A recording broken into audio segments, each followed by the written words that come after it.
The Atlantic Ocean in the winter of 1872 was no place for the faint of heart.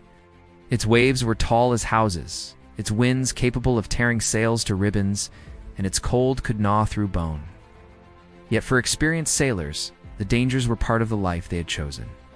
On November 7, 1872, the merchant brigantine Mary Celeste set sail from New York Harbor. She carried a valuable cargo of 1,701 barrels of industrial alcohol, bound for Genoa, Italy. At her helm was Captain Benjamin Briggs, a seasoned seaman known for his discipline, sharp mind, and deep sense of responsibility. His wife, Sarah, and their 2-year-old daughter, Sophia, accompanied him on this voyage, along with a crew of 7 skilled men. The weather was fair at departure, the winds steady, and the crew in good spirits. They had no reason to suspect that their names would soon be carved into the annals of maritime mystery. For nearly a month, the Mary Celeste plowed through the Atlantic waters, unseen by the outside world. Then, on December 4, 1872, another ship, the Dei Grazia, spotted her adrift between the Azores and Portugal.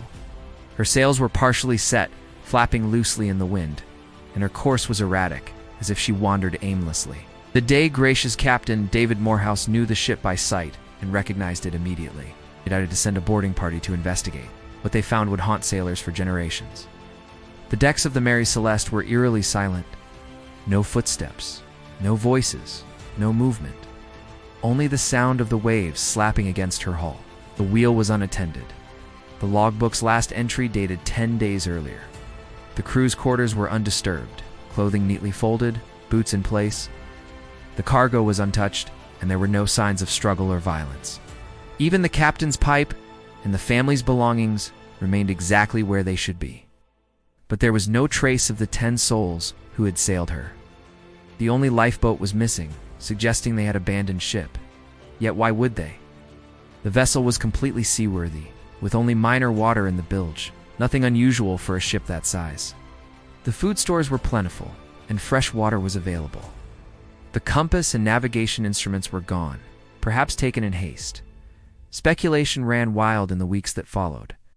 Some believed a sudden waterspout or freak wave convinced the crew the ship was sinking. Others whispered about pirates, though no valuables were stolen. There were theories of an alcohol explosion. Perhaps the fumes from the cargo frightened the crew into abandoning ship. But the barrels remained intact. In darker corners of conversation, people spoke of supernatural forces. Ghost stories circulated in the taverns of every port, claiming the Mary Celeste was cursed. Sailors swore that those who boarded her later experienced strange accidents and unshakable nightmares. Captain Morehouse brought the Mary Celeste to Gibraltar, where an official investigation began. The inquiry revealed nothing conclusive, only more questions. There was no evidence of mutiny, foul play, or natural disaster. It was as if the crew had simply stepped off the deck and vanished into the mist. Over time, the Mary Celeste returned to service, changing owners and sailing different seas, but her reputation was forever stained. She was a ship that carried an invisible shadow, a whisper of the unexplained wherever she went. Her final fate was less mysterious. She was deliberately wrecked for insurance fraud in 1885, but her most famous chapter remains unsolved. Even now, more than a century later, the empty decks of the Mary Celeste drift in the imagination like a ghost in the fog. Her story is retold in books, films, and countless campfire tales. It stands as one of history's most enduring maritime mysteries, a riddle without an answer, a puzzle left to the restless sea. Some say the Atlantic keeps her secrets well. Others believe the truth is still out there, buried beneath the waves. But every time a lone vessel is spotted on a horizon with no sign of life aboard, sailors can't help but remember the name Mary Celeste, and they wonder, could the ocean be reminding them that some mysteries were never meant to be solved?